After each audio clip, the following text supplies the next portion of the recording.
Amara woke in darkness, her fingernails found raw wood, inches from her face, red earth pressed down on the coffin, 6 feet of it. The white burial cloth wrapped her body, like a shroud. Above ground, her husband Cheeky stood at the fresh grave, brushing dirt from his hands. He'd used morphine from his mistress's hospital. A bribe doctor had signed the death certificate. In under 5 minutes. 12 million naira in land deeds now belonged to him. She was supposed to stay buried. Have you ever loved someone? Who was planning your erasure? These African stories, the kind that become life stories passed down through generations, reveal truths we'd rather not face. Today's touching story isn't folklore. It's one of those real-life stories about a woman who refused to stay dead. 6 months earlier, Amara's herbal clinic sat at the edge of her family compound in Enugu State, Nigeria. The building's corrugated roof glowed rust-red in morning light.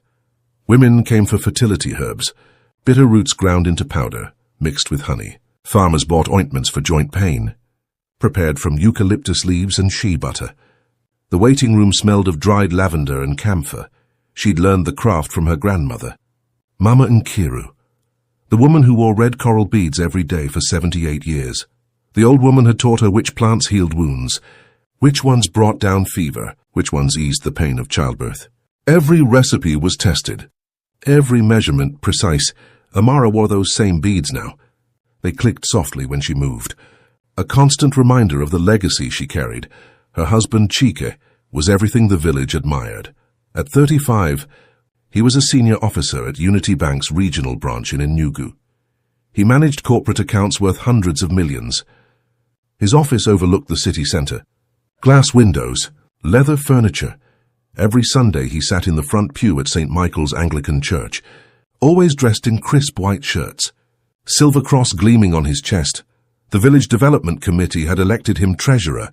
3 years running, he kept meticulous records, presented quarterly reports without being asked, never missed a meeting.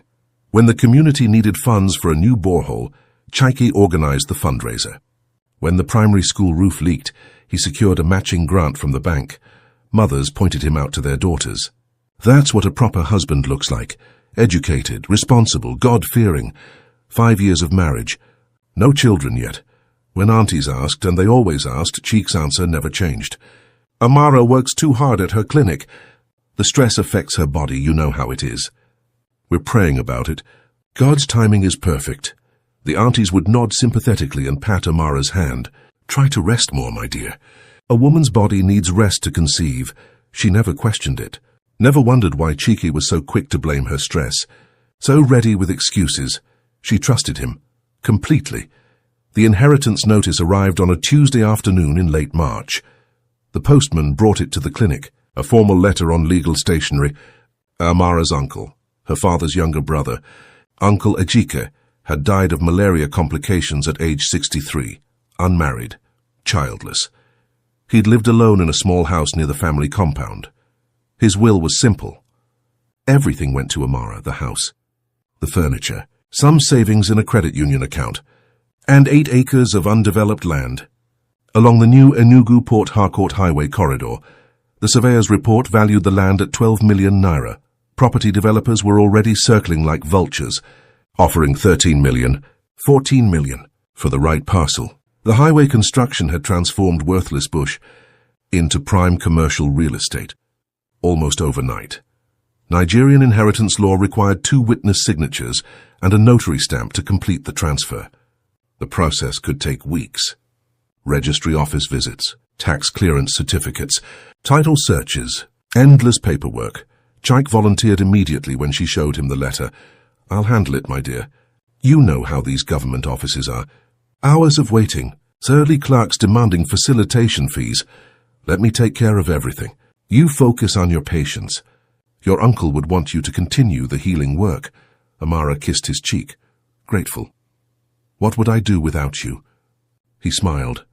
The same warm smile that had made her fall in love 7 years ago. The silver cross caught the afternoon light streaming through the window.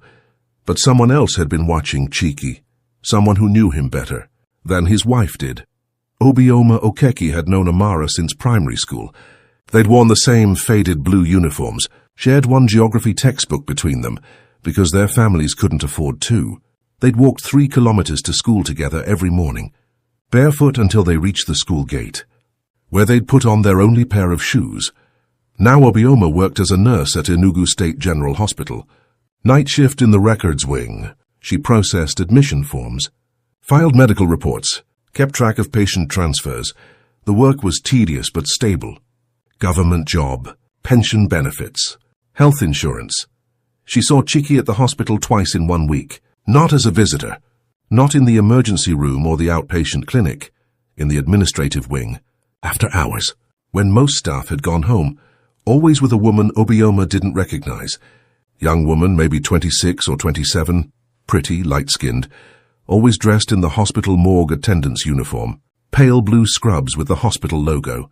The third time, Obioma's suspicion hardened into certainty. She followed them from a distance, staying in the shadows near the waste disposal area. Close enough to hear fragments of conversation. 3 vials should be enough, the woman's voice, barely above a whisper. No one checks the morphine logs that carefully. Chaik's voice, confident. How much does it take? The woman again. Enough to stop a heart for 6 hours, maybe 8. Mimics cardiac arrest perfectly. No one will question it. Chika Obioma's hands went cold. Her breath caught in her throat. She pressed herself against the wall. Heart pounding. They moved toward the parking lot. She heard a car door open, close, an engine started. Headlights swept across the hospital compound. Then silence.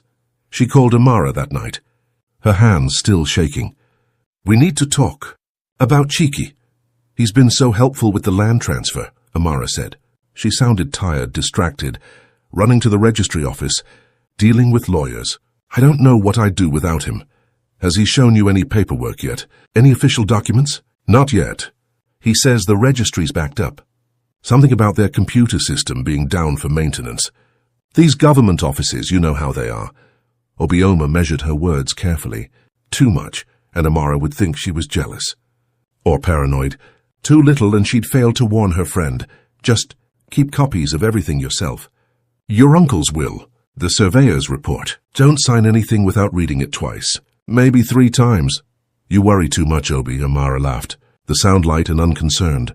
Cheek loves me. He'd never do anything to hurt me. Obioma wanted to say more, wanted to describe what she'd seen, what she'd heard. But how do you warn someone about a danger they refuse to see? How do you convince someone that the person they trust most is planning something terrible? You couldn't, not with words alone. The woman's name was Nkechi Adebayo, 27 years old. She'd worked in the hospital morgue for 18 months. Her official duties included logging deceased patients into the system, preparing bodies for autopsy or burial, maintaining the refrigeration units, ordering supplies.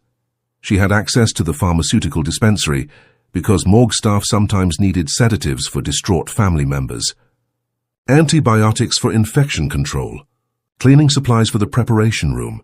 The morphine was kept in a locked cabinet, but Nkechi had learned the combination. Not difficult when you watched the supervising nurse punch in the code every morning. For 6 months. She and Chiki had been lovers for 3 years. They'd met at a bank-sponsored health seminar. Financial wellness for healthcare workers. Chaik had been the keynote speaker, talking about retirement planning and investment strategies. She'd approached him at the buffet table afterward, asked questions about fixed deposits and treasury bills. Within a week, he'd invited her to dinner. Within a month, she was spending weekends at a rented flat in the industrial district, a place nobody knew about, where nobody would ask questions. He'd made promises. I'll leave her once I have some financial security. You understand, don't you? I can't divorce her while she controls all that family land. Nigerian law favors wives in property disputes. I'd lose everything. But once I have independent means, once the land situation is resolved, we'll be together properly. I'll marry you.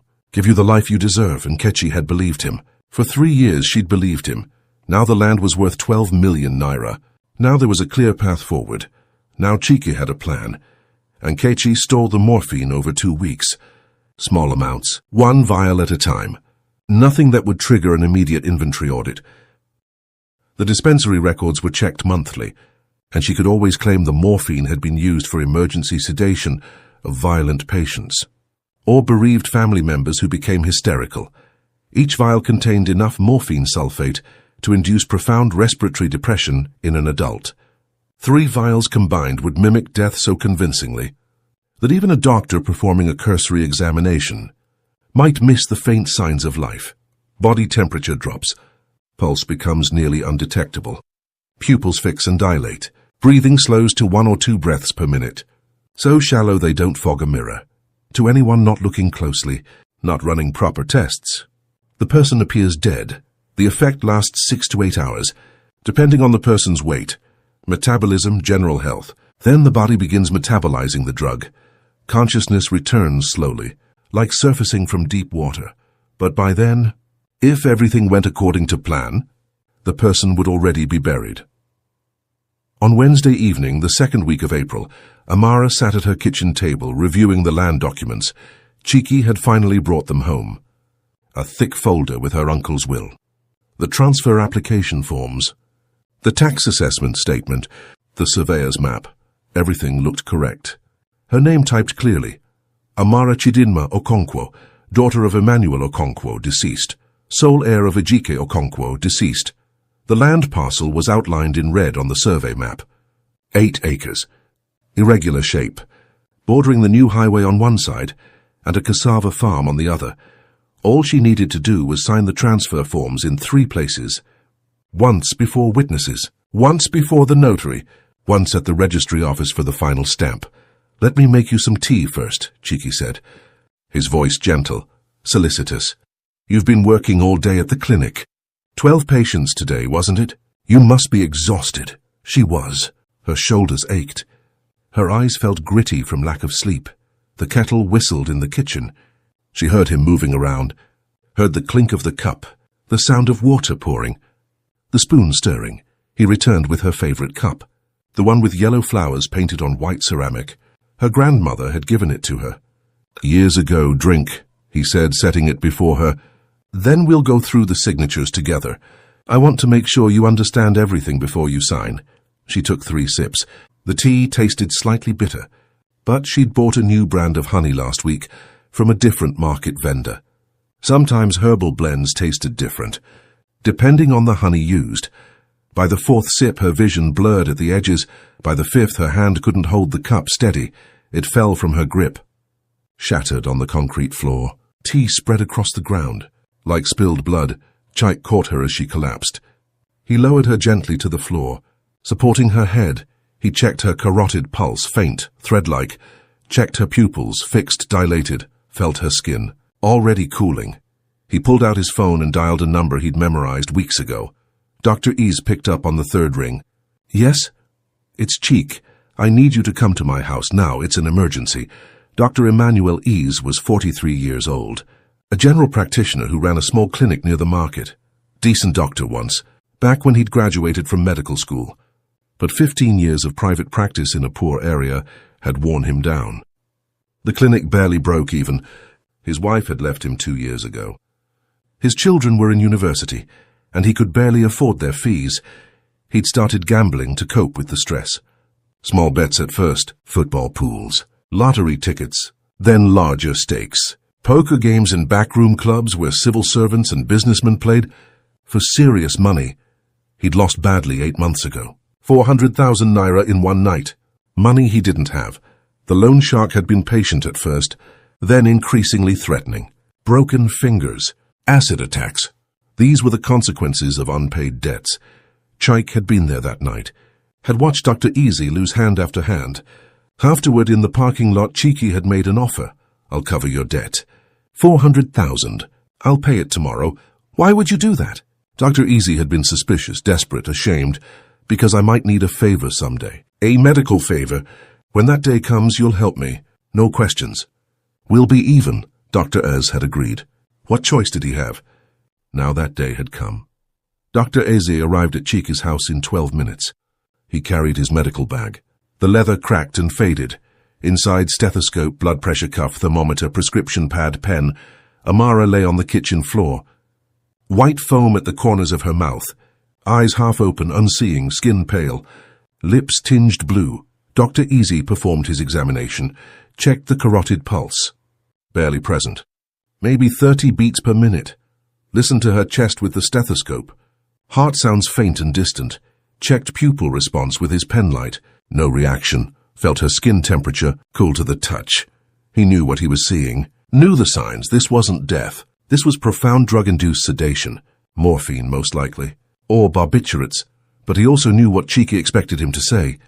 He pulled out his prescription pad and wrote quickly. Not meeting Cheeky's eyes. Sudden cardiac arrest, he said. His voice flat. I'm very sorry for your loss, Chica. Sometimes these things happen with young women. Undiagnosed genetic heart conditions. Congenital defects. They can live apparently healthy lives and then... this. Should we take her to the hospital? Cheeky's voice broke perfectly. Tears forming in his eyes. Maybe they can resuscitate her. Maybe there's still time. She's gone. Dr. Easy signed the death certificate. His hand shaking so badly the signature was barely legible.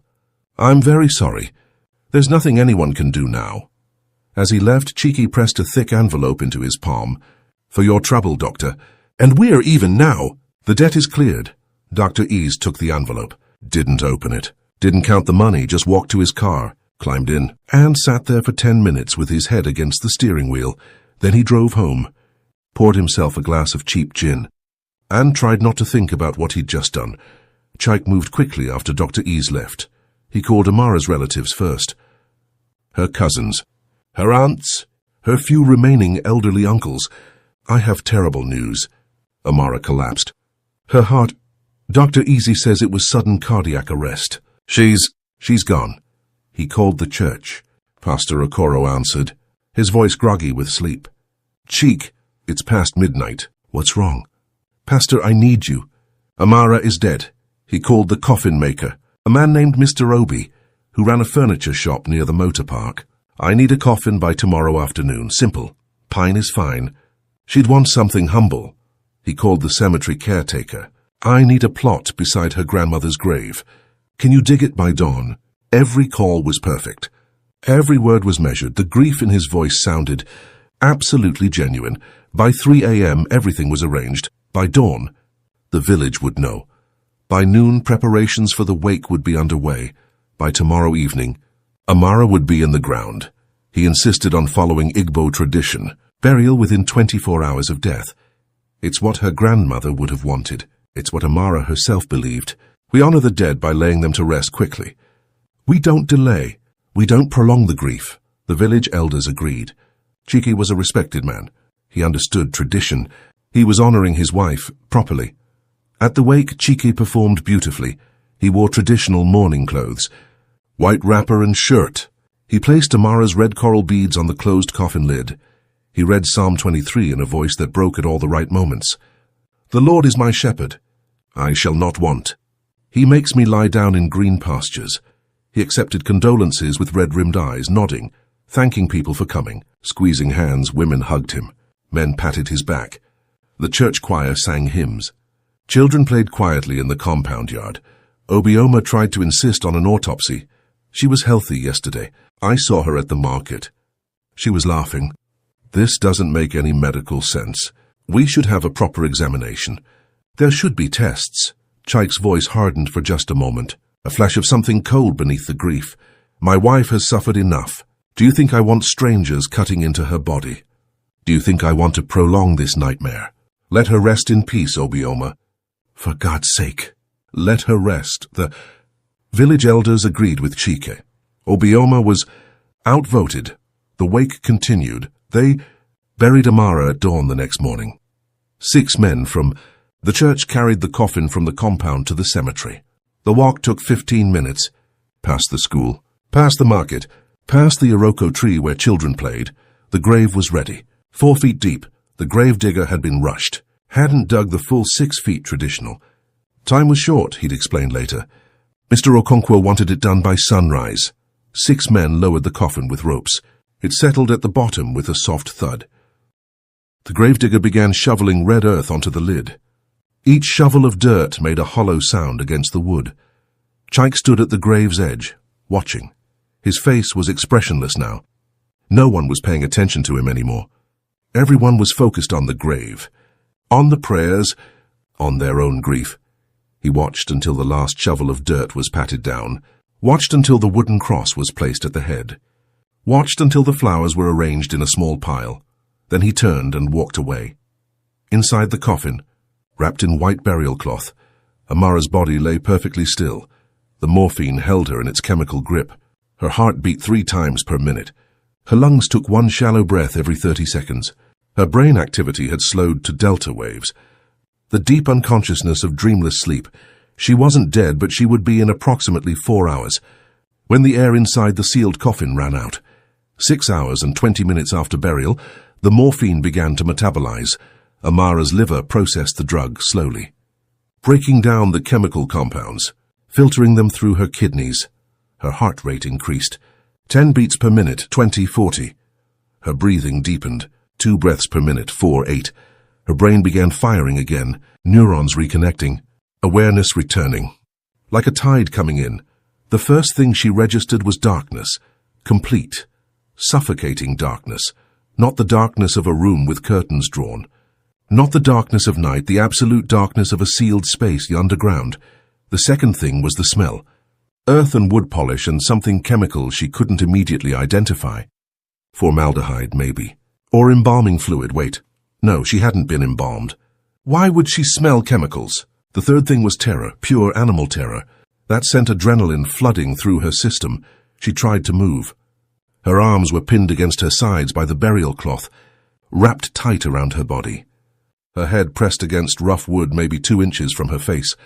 When she tried to inhale deeply, fabric filled her mouth, making her gag. The coffin was maybe 18 inches wide. Cheap pine, she could tell from the texture and smell. Not the mahogany or cedar of expensive burials. Rough construction.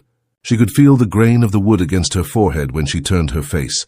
Panic hit like a physical force. She thrashed, screaming. But the sound died in the cloth covering her mouth. Her elbow struck the coffin wall. Pain shot up her arm. Splinters pierced her skin through the cloth. But the wood didn't break. Didn't even crack. She thrashed harder. Hyperventilating now, using up the precious remaining oxygen. Her vision started to go grey at the edges, then darkened completely. She was going to pass out, going to die. And then somehow through the panic she heard her grandmother's voice, not literally. She wasn't hallucinating, but a memory crystal clear, from when she was maybe 7 years old. They'd been caught in a sudden rainstorm while harvesting cassava. Young Amara had panicked, breathing too fast, making herself dizzy, and Mama Nkiru had knelt in the mud, taken her face in both hands, and said, when trapped, breathe through cloth. Count to 10, think. Panic uses oxygen. Calm saves lives. Amara forced herself still, forced her breathing to slow in through her nose. 1, 2, 3 out through her mouth. 4, 5, 6. The cloth filtered the air but let it through. She counted to 10. Then to 20. Her heartbeat slowed from frantic to merely terrified. Think, think. She was in a coffin, underground, which meant Cheek had done this deliberately. The T, the sudden collapse, Dr. Easy's quick pronouncement, sudden cardiac arrest, the rushed burial. Less than 24 hours, he'd drugged her.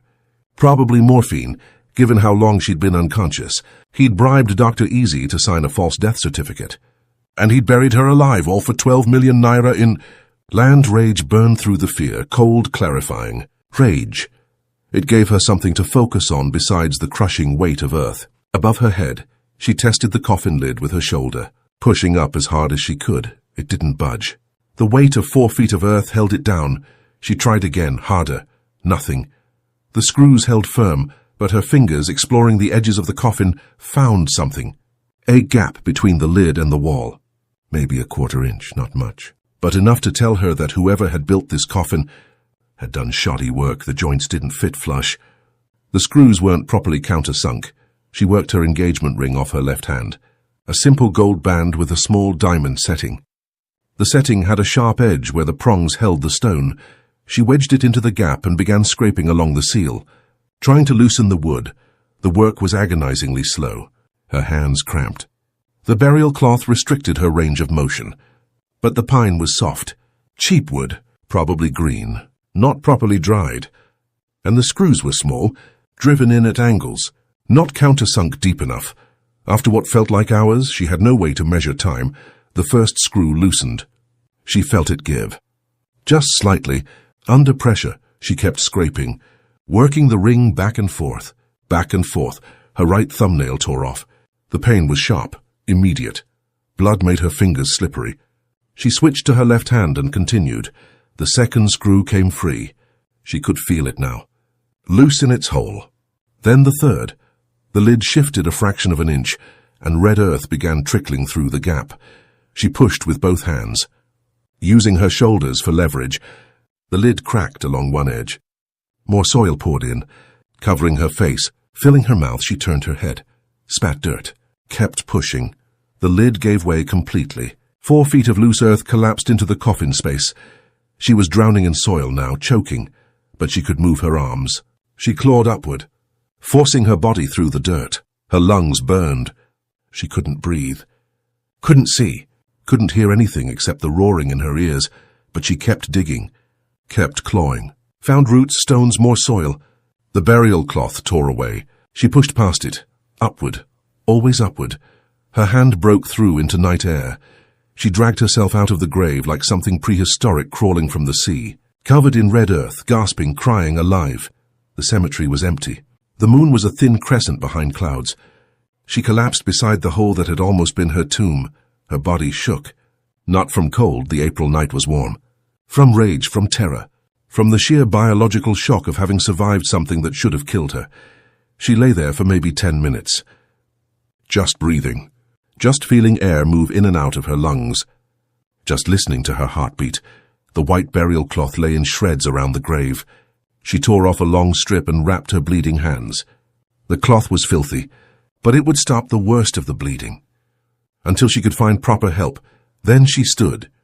Her legs barely held her. She was weak from the morphine, from oxygen deprivation, from digging her way through 4 feet of earth. But she forced her legs to move one step, then another. The cemetery bordered a small grove of Iroko trees, ancient and twisted. She stumbled toward them, using the trunks to steady herself. At the far edge of the grove, she found a narrow footpath that led to the main road. She couldn't go home. If she went home, Cheeky would find her, would finish what he'd started. She couldn't go to the police. Not yet. Cheek had Dr. Ease, had the death certificate, had the village's trust and respect. He'd spin a story. My poor wife, traumatized, delusional, suffering a mental breakdown. She must have dug herself out in some kind of fugue state. She needs psychiatric care, not police intervention. She needed proof. She needed time to gather evidence. She needed someone she could trust, absolutely. Obioma. The hospital was 3 kilometers away. Amara walked along the drainage ditch beside the road, staying low whenever headlights approached. Cars passed. Late-night travelers. Taxi drivers heading home. She pressed herself into the shadows each time. Her body was one massive ache. Her hands throbbed. Her shoulders screamed. Her lungs felt scraped raw. She didn't care. She walked. She reached the hospital compound at 2:15 a.m. The night guard sat in his chair by the main gate, snoring softly. She slipped past him, moving through the shadows toward the administrative wing where Obioma worked. The records office door was locked. She knocked softly with her bandaged hand. Once, twice, a third time. The door opened. Obioma stood there in her white nurse's uniform, clipboard in hand. She'd been doing inventory, counting files, checking admission forms. Her eyes went wide. Jesus Christ, she grabbed Amara's arm, pulled her inside, locked the door. You're dead. I watched them bury you. I threw a handful of dirt on your coffin. You're dead. Morphine, Amara said. Her voice was hoarse, raw from the dirt she'd swallowed. Chaik drugged me, the tea. Then Dr. Easy signed a false death certificate. They buried me alive, Obi. They buried me alive. Obioma's face went through several expressions in rapid succession. Shock, disbelief, horror, and finally, cold fury. Sit down. Don't move. She left the office, returned 5 minutes later with a first aid kit, a bottle of water, and a hospital gown. While Amara drank, Obioma cleaned the wounds on her hands with antiseptic. The chemical sting made Amara gasp. Then gauze, medical tape, proper bandaging. We need to call the police right now, Obioma said. This is attempted murder. You have injuries. Physical evidence. No? Amara's mind was clearing now, moving past survival into calculation. Chike has a bribed doctor. A forged death certificate. The village's trust. If I go to the police now, he'll say I'm mentally unstable, that I faked my own death for attention, that I'm trying to frame him because, I don't know, because he asked for a divorce, because I'm jealous, whatever story he invents. People will believe him. He's respected. I'm the dead woman who crawled out of her grave. Who sounds more credible? Obioma stared at her. So what do you want to do? The morphine will be out of my system by tomorrow morning. We need the vials. Hospital records showing they went missing. Anything that connects him to Nkechi and the drugs? I saw them together, Obioma said slowly, 3 times in the past month. Always after hours, always in the parking lot. And I can check the morgue dispensary logs. If Nkechi took morphine, there'll be a record. Even if she forged the sign-out sheet, there'll be discrepancies in the inventory. Do it quietly, Amara said. If Cheeky suspects I'm alive, he'll run. Or he'll come back to finish what he started. I need him to think he won. I need him comfortable, complacent. Where will you go? Your cousin's farm in Nsuka. You told me about it last year. 50 kilometers north, isolated off the main road. Will she take me? Obioma nodded slowly. She owes me. I helped deliver her daughter when the pregnancy went bad. She'll keep you safe. She'll keep her mouth shut. How long will you need? To gather the evidence? 3 weeks? Maybe 4. Morphine logs take time to cross-reference. Security footage has to be requested through proper channels. And I need to figure out how to approach Dr. Ease without tipping him off. Amara thought of her clinic, the patients who depended on her, the herbs hanging to dry in her workroom, the life she'd spent 5 years building. Then she thought of Chika's face as he'd handed her the poison tea, the silver cross glinting on his chest, the way he'd smiled. 4 weeks, she said. I'll stay dead for 4 weeks. Let him sell the land. Let him think he's gotten away with it. And then I'll come back, publicly, somewhere he can't hide. Can't run. Can't spin his lies. Obioma drove her to Nsuka in her old Toyota, leaving the hospital at 3 a.m. when the shift supervisor wasn't watching. The roads were empty. Just the occasional truck hauling goods to Port Harcourt. The farmhouse appeared in the headlights like something from a fable. Small concrete structure, corrugated iron roof, surrounded by cassava fields stretching to the horizon. Obioma's cousin, a woman named Adaize, opened the door in a wrapper and headscarf. Obi, what's wrong? Who is this? She needs help. No questions. Can she stay here for a month? Erdiz looked at Amara, covered in dirt, hands bandaged, eyes haunted. Whatever she saw in that face made her step aside. Without another word, come in. Stay as long as you need. My lips are sealed. For 3 weeks and 4 days, Amara healed. Her hands scabbed over, then scarred. Thin white lines across her palms. Like stigmata, she walked the cassava rows every dawn, building back her strength. At night, lying on the narrow bed in Adaize's spare room, she planned Obioma visited twice a week, always after dark. She brought food, clean clothes, and evidence. The morphine log showed 3 vials missing during the week of Amara's death. April 10th, April 12th, April 14th, and Nkechi had been on duty each time. And the sign-out sheets claimed the morphine was used for sedation of violent patients or compassionate care for terminal cases. But when Obioma cross-referenced against patient admission records, none of those patients existed. The names were fabricated. Security camera footage from the hospital parking lot showed Chike and Nkechi together on April 8th, 2 days before Amara collapsed. You could see Chike hand over an envelope. Nkechi counted what was inside. Money, clearly. The timestamp was burned into the corner, 224733, Dr. Easy's. Signature on Amara's death certificate didn't match his signature on other documents from the same period. Obioma had pulled his entire file from hospital records, compared the handwriting. The death certificate signature slanted wrong. The letters too large. The pressure too heavy. He'd been drunk or terrified when he signed. Maybe both. And the land transfer documents showed a forged signature. Amara's handwriting was distinctive, small, precise, with characteristic loops on her A and G. The signature on the transfer forms was larger, cruder, written by someone who'd practiced, but hadn't quite captured her style. Handwriting expert Obioma consulted, claiming it was for a legal case. Confirmed. This signature is definitely forged.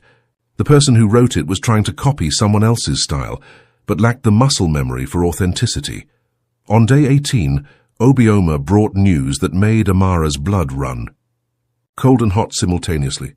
He sold the land yesterday, 12.5 million naira, to a development company called Eagle Properties. They're building a shopping complex. Construction starts next month. What's he doing with the money? Building a house. On a different property, about 2 kilometers from your old compound. Big place, 4 bedrooms, modern kitchen, generator, water tank. He hired a contractor last week. Foundation work has already started. And Nkechi, he announced their engagement 3 days ago. Wedding planned for... Obioma consulted her phone. May 15th, 3 weeks from now. At the new estate, before construction is complete. Outdoor ceremony under a white pavilion. 200 guests invited. Amara felt something cold and bright settle in her chest. Not rage anymore. Something calmer, more deliberate, more dangerous. Perfect, she said. Perfect? He thinks he won. He's celebrating. Planning his new life with his new wife in the house my inheritance paid for. Amara smiled, and it was not a pleasant smile. Let him have his wedding. Let him invite 200 witnesses, and then I'll walk into his new life and burn it to the ground. 3 days before the wedding, Mazi Okafor called a community assembly. The eldest member of the village development committee, at 76 years old, he'd lived through enough to recognize when something smelled wrong. He'd known Amara's family for 40 years, had witnessed the original land purchase when her grandfather first bought those 8 acres, back when they were worth nothing. Just bush and cassava farms. The signature on the land transfer documents bothered him. He'd seen Amara's handwriting hundreds of times, on clinic receipts, on church donation envelopes, on village meeting minutes. She had distinctive handwriting, small, precise, with characteristic loops on certain letters. The signature on the transfer papers looked off, too large, too heavy. The loops were wrong. He requested a meeting with Chike 3 days before the wedding, just to review the paperwork officially. Standard procedure when ancestral property changes hands, especially in a family line. You understand? Tradition. Chike arrived at Mazi Okafor's compound with a folder full of documents. Everything looked official on the surface. Notary stamps with official seals. Witness signatures from people Mazi Okafor recognized. Tax clearance certificates stamped by the State Revenue Office. Amara signed these transfer forms before she died. Mazi Okafor asked, pointing to the key document with his reading glasses perched on his nose. Yes, sir. 2 days before she collapsed. She wanted everything in order. She'd been having chest pains for a few weeks. Didn't tell anyone because she didn't want to worry people. But privately, she told me she was concerned. Wanted to make sure the land wouldn't be tied up in probate if something happened to her. Prescient. Mazi Okafor's tone was neutral, unreadable. I'm sorry. Unusually prescient. For a healthy 32-year-old woman to arrange her estate so carefully, as if she expected to die suddenly within days. Cheek's expression didn't change, but something flickered behind his eyes. She was worried, sir. The chest pains scared her. Dr. Easy can confirm. She'd consulted him about it. Mazi Okafor studied the signature again through his reading glasses. The pressure looked wrong. The angle was off, but he had no proof. Just suspicion. Just the accumulated wisdom of 76 years that told him. When a man was lying, I'd like to call a community assembly, he said finally, before the wedding, just to formally acknowledge and bless the land transfer. Public record keeping. It's what we've always done with major property transactions. Is that really necessary, sir? Chiki's voice remained respectful, but there was tension underneath. Everything is legal. The papers are filed with the registry. The money has already been paid. It's tradition. Mazi Okafor's tone left no room for argument.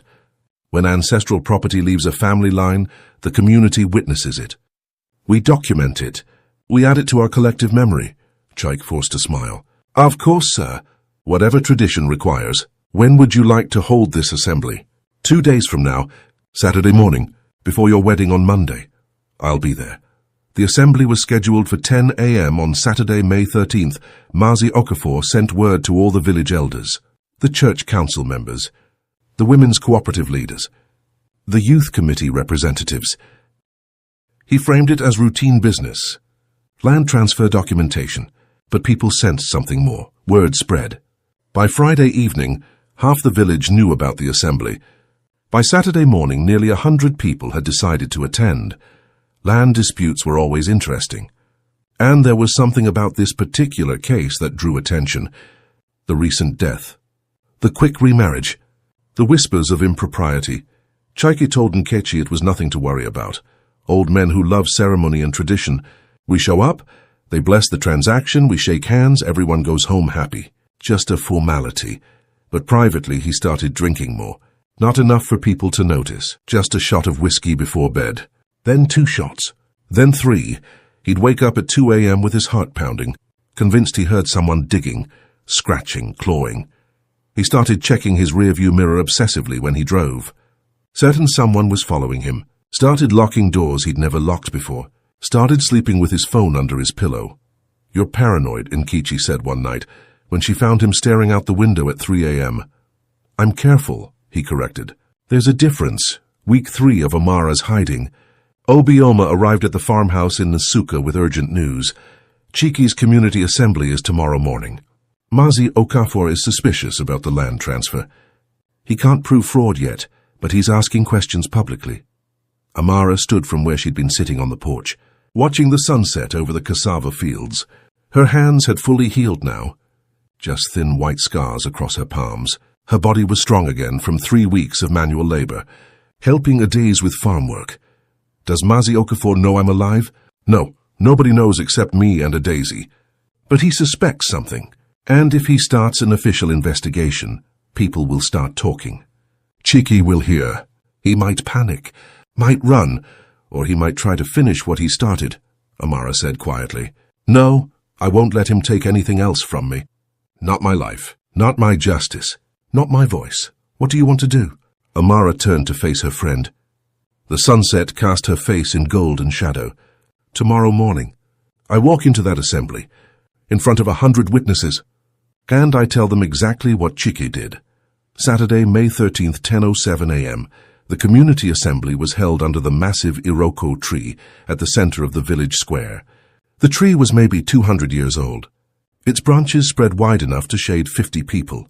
But today there were nearly 100 people crowded into the space, sitting on wooden benches, standing in clusters, leaning against compound walls. Mazi Okafor sat at the head table with 4 other elders. All men over 60, grey-haired, serious-faced. They wore traditional attire, wrappers and embroidered shirts, walking sticks leaning against their chairs. Chaik arrived at 10:05 a.m., dressed in a crisp white agbada embroidered with gold thread, looking every inch the prosperous, respectable man. Kechi sat beside him, wearing a pale blue dress, her engagement ring catching the morning light. She looked nervous, kept glancing at the crowd, fidgeting with her purse. Mazi Okafor called the assembly to order at 10:10 a.m. We gather today to formally witness and bless the transfer of ancestral property from the Ogonkwa family line to Mr. Chaik Obi. 8 acres of land valued at 12 million naira, now sold to Eagle Properties for development. This is customary procedure. When significant ancestral property changes, hands, he gestured to Chika, please stand and present the documents for community witness. Chaiki stood, smooth, confident. He held up the folder. Everything is here, elders. The will, the transfer forms, Amara's signature, witnessed and notarized. The sale agreement, tax receipts, all properly filed with the registry office. My late wife wanted to ensure her uncle's legacy was preserved. She worked closely with me in her final days to arrange everything. It was her wish that the land be sold to fund a community development project, a new wing for the primary school. I'm honored to fulfill her final request. Murmurs of approval from the crowd. Chiki had framed it beautifully. Not as personal profit, but as community service. Amara's dying wish to benefit the village. May I see the signature?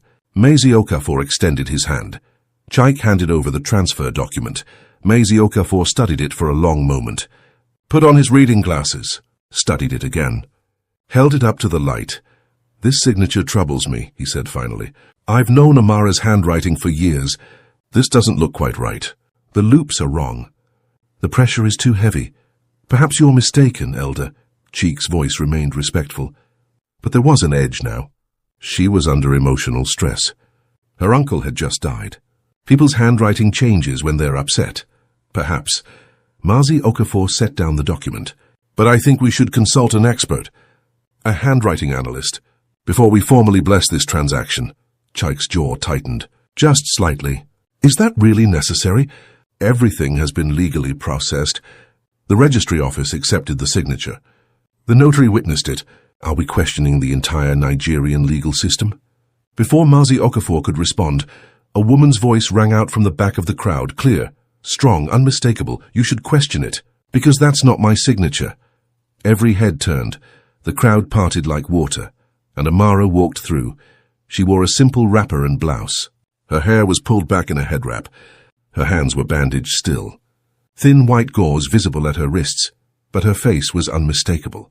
Her red coral beads, the ones that had rested on her coffin, now hung around her neck. She walked slowly, deliberately, her eyes locked on Chiki. The crowd's reaction was immediate and visceral. Someone screamed. Several women backed away, clutching at their neighbors. An elderly man made the sign of the cross rapidly over and over. Jesus Christ, it's a ghost. She's come back. Amara. Nkechi stood so fast her chair tipped over backward. She made a sound like an animal caught in a trap, high-pitched, strangled. Then she turned and ran, pushing through the crowd, disappearing down the dirt road toward the main highway. Chaik didn't move. He stood frozen, the folder still in his hands. His face had gone grey, the color of old concrete. His mouth opened, closed. No sound came out. For maybe 10 seconds he looked like a man staring into hell. Then his survival instincts kicked in. His brain started working again, calculating, spinning. Amara. His voice cracked. He cleared his throat. Tried again. Amara, my God, you're alive. I thought. We all thought. Dr. Easy said you were dead. How is this possible? She stopped 3 feet from him, close enough to see the sweat beading on his forehead, close enough to smell the fear coming off him in waves. You know exactly how it's possible, because you planned it. You drugged me with morphine stolen from the hospital. You bribed Dr. Easy to sign a false death certificate. You buried me alive, 4 feet underground in a cheap pine coffin, and you did it for 12 million naira in land. The crowd had gone completely silent. You could hear the wind in the iroko leaves, a child crying somewhere in the distance. Nothing else. Chaik's face cycled through emotions, shock, confusion, hurt, and finally, wounded innocence. You're not making sense, my love. You must have suffered some kind of trauma. A medical event? Maybe you were in a coma. Maybe you were confused. But I would never. I loved you. I love you still. Whatever happened, we'll figure it out together. Come home. Let me take care of you. He reached for her hand. She didn't flinch. Didn't move. Just looked at his outstretched hand like it was something diseased. Don't touch me. She turned to address the crowd. Her voice carried, clear and strong. 3 weeks ago, my husband poisoned my tea with morphine sulfate. Enough to mimic death, but not enough to actually kill me. Not immediately. He needed me alive long enough for Dr. Ease to examine me and sign a death certificate. Then he needed me buried before the drug wore off. Before I woke up, she pulled up her sleeves, showed the bandages on her hands. These are from digging myself out of the grave. Through 4 feet of red earth. I tore off my thumbnail here, she pointed. The other nails broke here and here. I have splinters still embedded in my palms that a doctor at Nsukka General removed 2 weeks ago. I have the medical report, the x-rays, the photographs. Obioma stepped forward from the crowd. She'd been waiting, timing her entrance. She held up a manila folder. I have evidence. Hospital records showing 3 vials of morphine missing from the dispensary during the week of Amara's supposed death.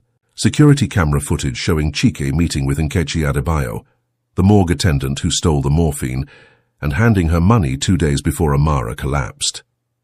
And I have Dr. Easy's signature on the death certificate compared to his authentic signature on other documents.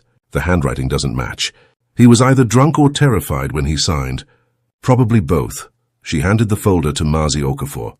Everything is documented. Dates, times, witnesses, medical evidence.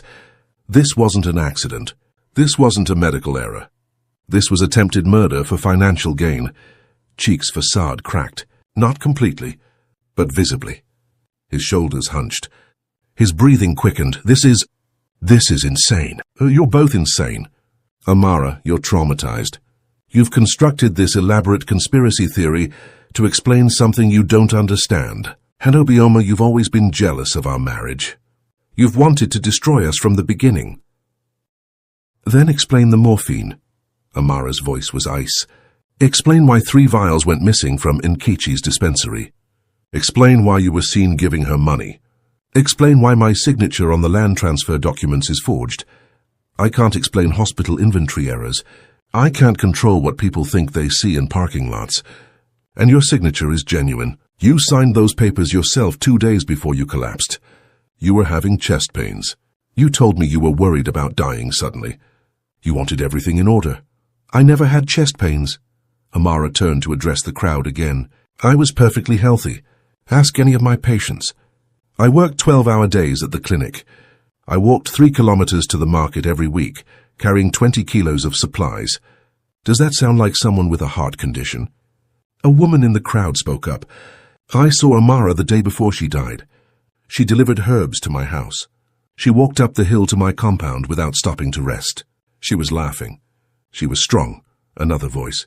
My daughter went to her clinic that week. Amara examined her for 2 hours, prepared medicine, gave detailed instructions. She wasn't sick. She wasn't weak. A third voice. An older man. I've known this family for 40 years. Amara's grandfather lived to 93. Her grandmother lived to 87. No history of heart disease. No history of sudden death. And now you're telling us she just collapsed? With no warning? And you buried her in less than 24 hours? Cheeky's eyes darted around the crowd, looking for allies, finding none. Just suspicious faces, hard eyes, people starting to put pieces together. Maisie Okafor opened the folder Obioma had given him. He read silently for 2 minutes, his expression growing darker with each page. Finally, he looked up. This evidence is compelling. The handwriting analysis alone is damning. But combined with the hospital records, the security footage, the medical reports from Amara's injuries, he shook his head. Mr. Obi, I am suspending community recognition of this land transfer, pending a full investigation by the police, and I'm calling for your immediate arrest on charges of attempted murder, fraud and forgery. You can't do this. Cheek's voice rose. Losing control now. I'm a respected member of this community. I'm the church treasurer. I work at Unity Bank. I've done nothing wrong. This is a witch hunt. You're letting 2 hysterical women destroy my reputation based on circumstantial evidence and conspiracy theories. Then, you won't mind answering questions under oath. A new voice, male, authoritative. A man in police uniform stepped forward from the edge of the crowd. Superintendent Okafor. No relation to Mazi Okafor, despite the shared surname. He'd been listening from the back. Obioma had called him 2 days ago, briefed him on the case, asked him to attend the assembly. Just in case. Mr. Chaikobi, I'm placing you under arrest. You have the right to remain silent. Anything you say can and will be used against you in court. You have the right to an attorney. If you cannot afford one, one will be provided for you. He pulled out handcuffs. Chaik bolted. He dropped the folder, turned, and ran. But he was 35 years old, soft from desk work and banking hours. He'd never been athletic. 3 young men from the village caught him before he made it 20 meters. They tackled him into the red dirt, held him down while Superintendent Okafor approached. Chaik fought, screaming, "Get off me! This is illegal! I'll sue all of you! I'll destroy this village!" You don't know who you're dealing with. The superintendent cuffed his wrists behind his back, pulled him to his feet. We know exactly who we're dealing with. A man who tried to murder his wife for money, and almost got away with it. As they led Cheeky to the police vehicle, he turned one last time to look at Amara. The wounded innocence was gone. The charm was gone. What remained was something cold and calculating. And underneath that, rage, pure impotent rage. You should have stayed buried, he said. Quietly, so only she could hear. But I didn't. Amara's voice was equally quiet, equally cold. And now everyone knows what you are. They loaded him into the back of the police truck. The engine started. The vehicle pulled away down the dirt road, leaving a cloud of red dust hanging in the morning air. The crowd stood in stunned silence for maybe 30 seconds. Then the questions started. All at once, everyone talking over each other. How did you escape? Where have you been for 3 weeks? Did you really dig yourself out? What happens to the land now? Is Nkechi going to be arrested too? Mazio Kafo raised his hand. The crowd quieted. Respect for elders ran deep here.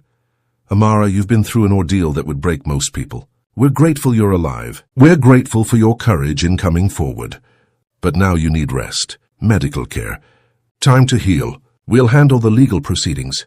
The land transfer will be reversed. The money will be returned to you. Justice will be served. But first, go home. Let your family take care of you. Amara nodded, suddenly exhausted. The adrenaline that had carried her through the confrontation was draining away. Leaving her hollow, Obioma put an arm around her shoulders. Come on, let's get you somewhere safe. As they walked away from the assembly, people reached out, touching Amara's arm. Her shoulder, offering blessings, prayers, words of encouragement. You're a warrior. Your grandmother would be proud. You showed that devil what happens when you underestimate a strong woman. Amara let the words wash over her. She didn't have the energy to respond. She just walked, one foot in front of the other, Obioma steady beside her. The investigation moved quickly once it began. Superintendent Okafor was thorough. He interviewed every witness, collected every piece of evidence, built an airtight case. Nkechi Adebayo was arrested 3 days later at a bus station in Onitsha. She'd been trying to flee to Lagos. In her bag, 30,000 naira in cash, a fake ID, and a one-way ticket to Ghana. She confessed within 2 hours of interrogation. Gave up everything. The morphine theft, the payment from Chika, the plan to fake Amara's death. She cried through the entire confession. He promised to marry me. He said once the land was sold, we'd start a new life together. I thought I was in love. I thought we were building something. I didn't realize he was using me. I didn't realize he'd throw me away the second things went wrong. Dr. Easy turned himself in 4 days after Cheek's arrest. He couldn't live with the guilt. Couldn't sleep. Couldn't eat. His hands shook so badly he couldn't hold his pen to write prescriptions. He walked into the police station and confessed to signing a false death certificate.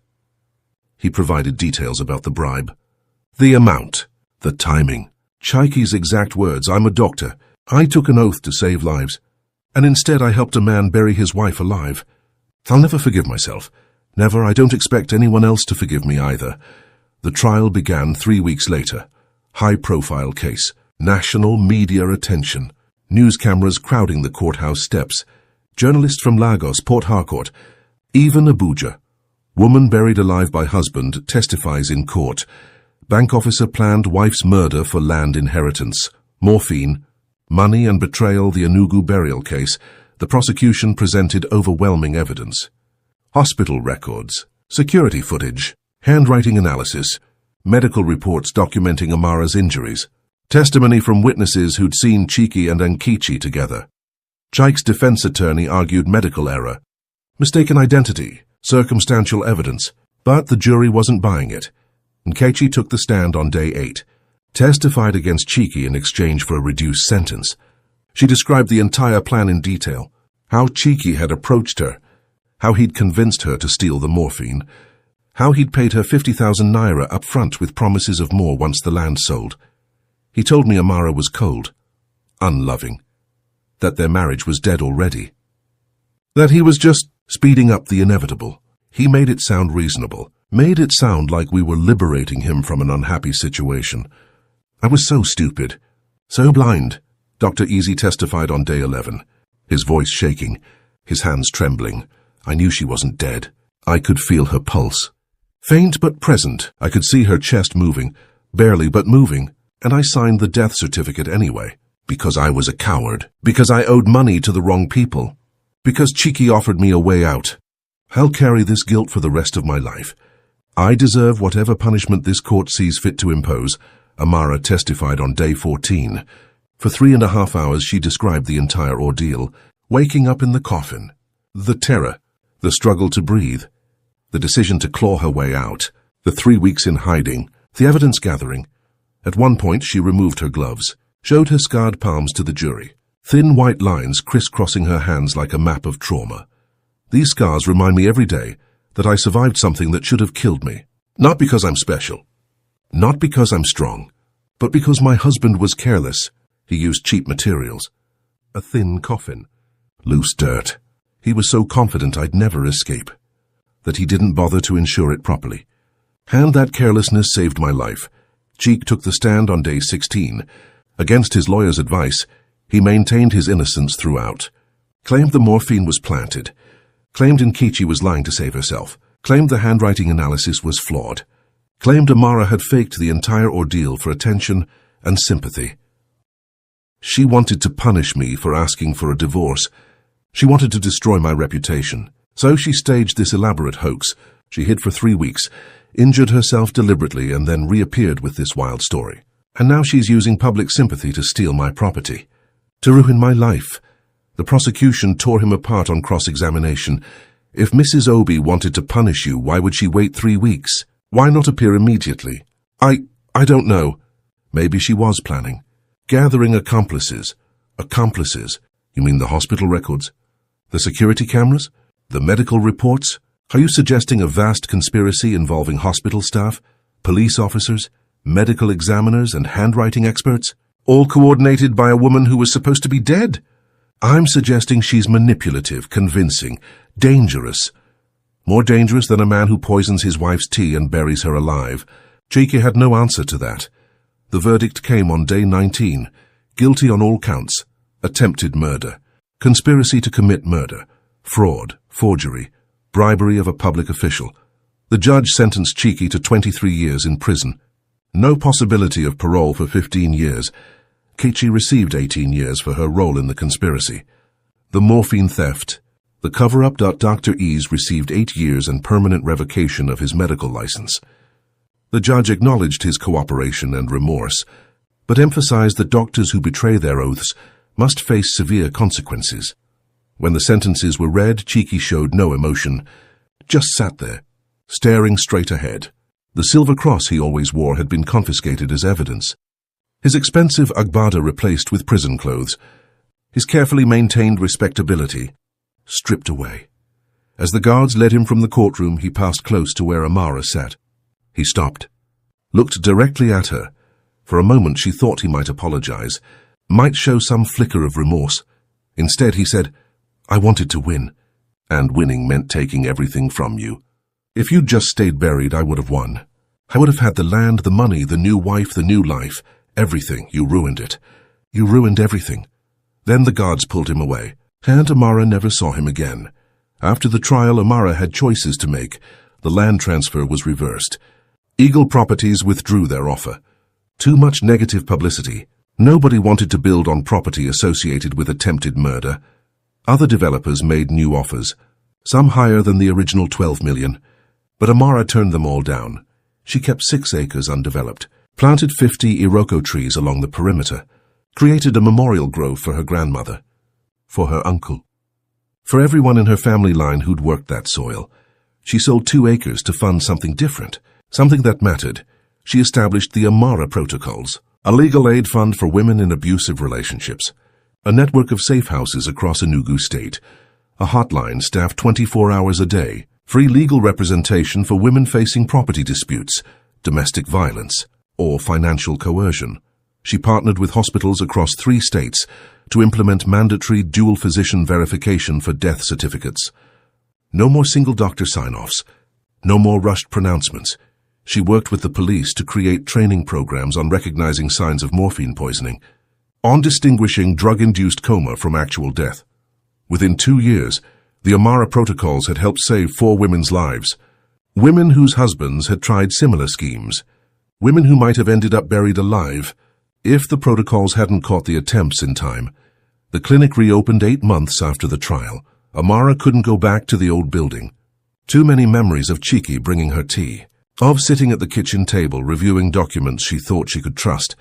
She built a new clinic instead, larger, better equipped, on a different part of the family compound. The waiting room could hold 20 people. The examination rooms had proper lighting.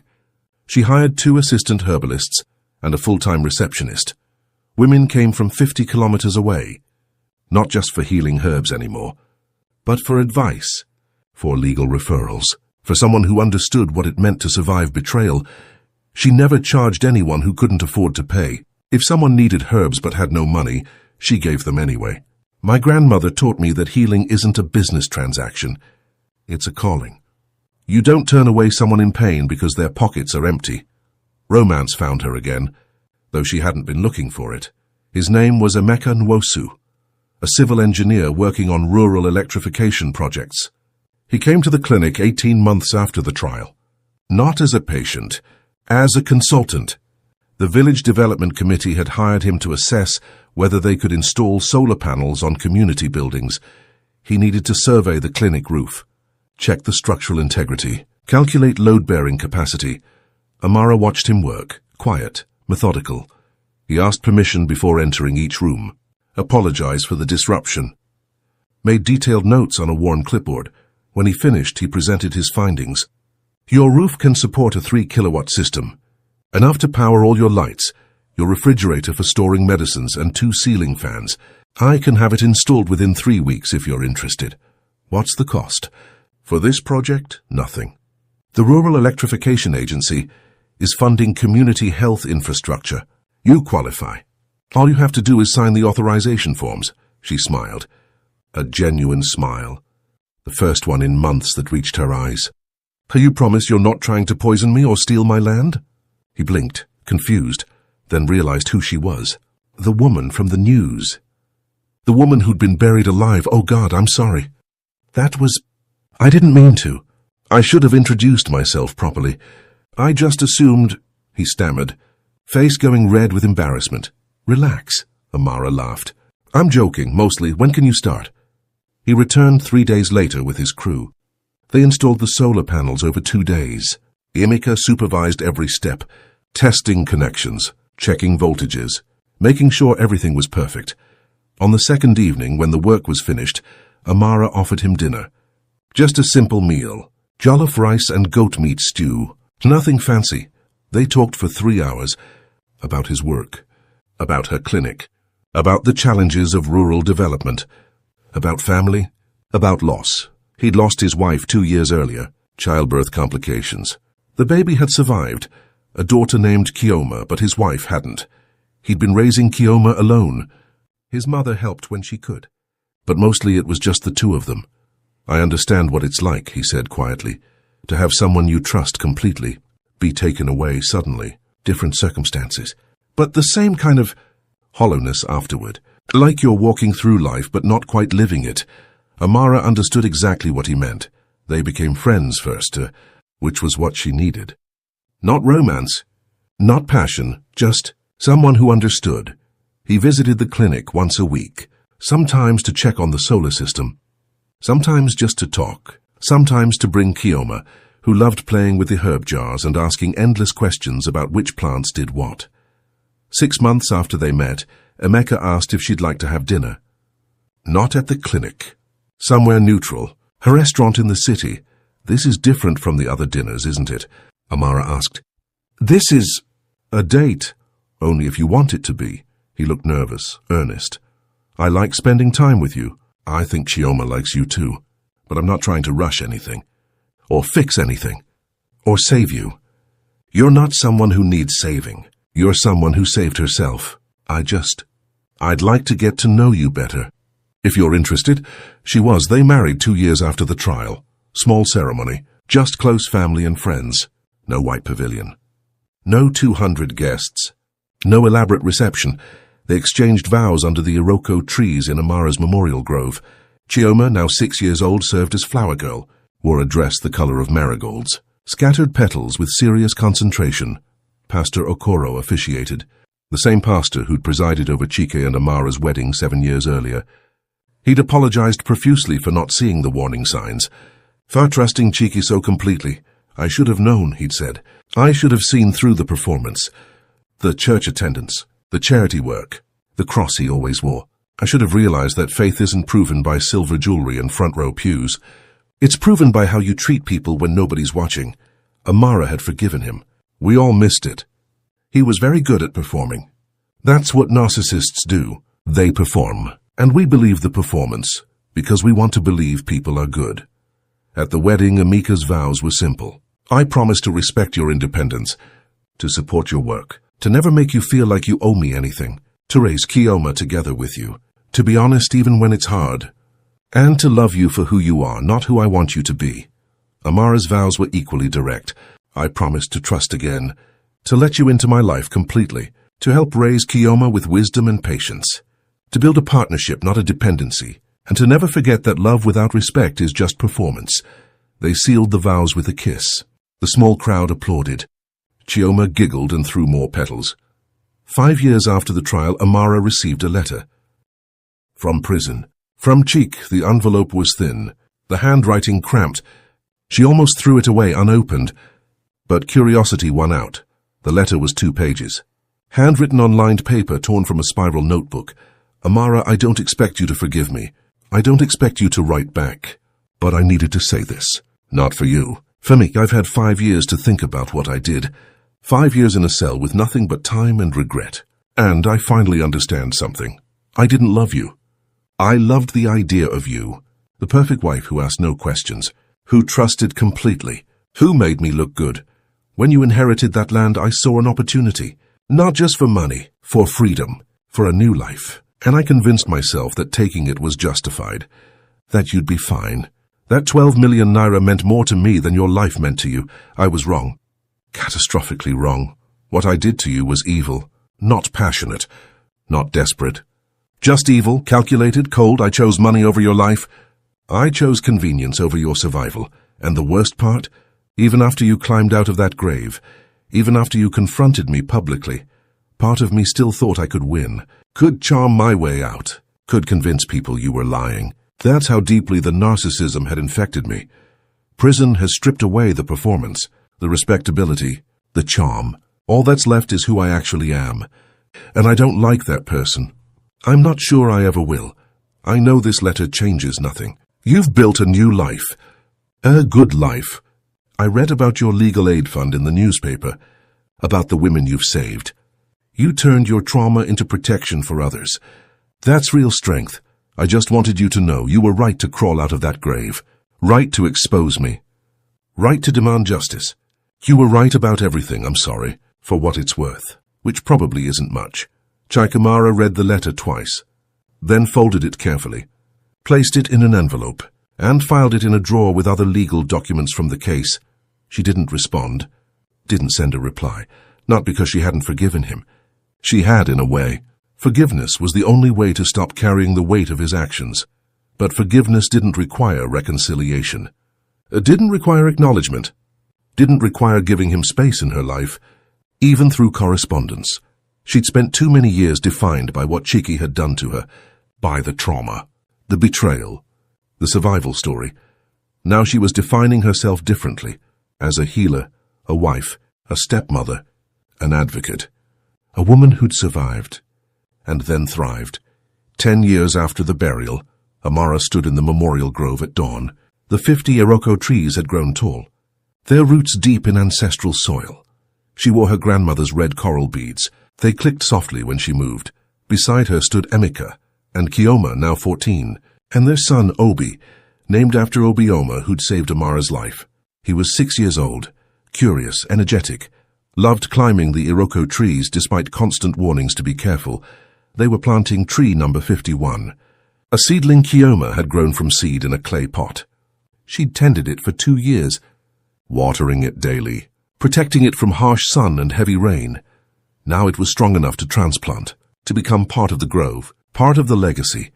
As they patted soil around the seedling's roots, Obi asked the question he'd asked 100 times before. "Mama, tell me again about the grave." "Which part?" Amara smiled. She'd learned to tell the story without flinching, to own it, to use it as a teaching tool. "The part where you broke the coffin lid. How did you do it?" "Determination," Amara said, "and cheap materials. Your birth father," she used the term deliberately, Emeka was his father in every way that mattered, used a thin coffin. He thought I'd never wake up, but he underestimated me, and he was careless. That carelessness gave me a chance. And then you dug through all the dirt, 4 feet of it, one handful at a time. It took hours. I thought I'd die before I reached the surface, but I kept going, because I refused to let him win. And now he's in prison? Yes, for 18 more years. Good. Obi's voice was fierce, protective. He was a bad man. He was a man who made terrible choices, Amara corrected gently. There's a difference. People aren't born bad. They become bad through the choices they make, the lies they tell, the harm they justify. Remember that. In your own life, the choices you make define who you are. Kioma added soil around the seedling, carefully. Do you ever wish it hadn't happened? That you'd never met him? That the whole thing had just not been real? Amara considered the question. She'd been asked variations of it many times, by journalists, by women at the legal aid clinics, by people who couldn't imagine surviving what she'd survived. Sometimes, she admitted, when my hands ache where the scars are, when I wake up from nightmares about suffocating, when I think about the simpler life I might have had if I'd married someone honest, yes. Sometimes I wish it hadn't happened. But, Kioma prompted. She knew there was always a but when her stepmother told this story. But if it hadn't happened, I wouldn't have learned what I'm capable of. I wouldn't have started the legal aid fund, wouldn't have saved those 4 women, wouldn't have met your father. She smiled at Emeka. Wouldn't have you, or Obi. I'd have a different life, maybe an easier life, but not necessarily a better one. That evening, after the children were asleep, Amara and Emeka sat on the clinic porch. The solar panels he'd installed 10 years ago still worked perfectly. The lights glowed warm yellow. Moths circled in the beams. Somewhere in the distance, drums played. A wedding celebration in a neighboring compound. Music and laughter carrying on the night air. Do you think about him often? Emeka asked. He rarely brought up Chaika. Respected that it was Amara's trauma to process on her own timeline. Less now than I used to. In the beginning, he was in my head constantly. The betrayal. The anger. The what-ifs. But time creates distance. And building this new life, with you, with the children, with the work, that creates even more distance. Do you think the letter was genuine? The apology? I think he meant it when he wrote it. Whether he'll still mean it in 5 years or 10, or when he gets out of prison, I don't know. And honestly, I don't need to know. His redemption isn't my responsibility. My responsibility is to the life I've built. To the women who need help. To our family. To these trees. She gestured at the memorial grove visible in the moonlight. Emeka took her hand, the one with scars. He traced the white lines with his thumb. A gesture he'd made 1,000 times. Acknowledgement without pity. Recognition without dwelling. You know what I admire most about you? He said quietly. What? You didn't let what happened define you. It's part of your story. An important part. But it's not the whole story. You're not the woman who was buried alive. You're Amara, healer, advocate, mother, wife, survivor, builder. All of those things. The burial is just one chapter. You wrote all the others yourself. She leaned against his shoulder. Comfortable, safe, home. We wrote them together, she corrected. You, me, Obioma, the community, the women we've helped. Stories aren't solo endeavors. They're collaborations, messy, complicated, but ultimately ours. The ending isn't revenge. It isn't even justice, though justice was served. The ending is this. A woman sitting on a porch with a man who respects her. Children sleeping safely in beds she's provided. A memorial grove growing tall. A legal aid fund saving lives. A community that knows the truth. The ending is healing. Not perfect. Not complete. Healing is never a destination. It's a process, ongoing, daily, requiring attention and care, but it's real. And it's hers. You can bury a woman's body. You can seal her in pine and cover her with earth. You can forge documents and bribe officials and perform grief for 200 witnesses, but you cannot bury her voice. You cannot bury her truth. You cannot bury her will to survive, because some women refuse to stay buried. They claw through 4 feet of red earth. They surface, gasping and determined, and they build something better from the wreckage of what tried to kill them. This is one of those African stories, the kind that become life stories. Real life stories about strength and survival, and the truth we all need to hear. You are stronger than what tried to bury you.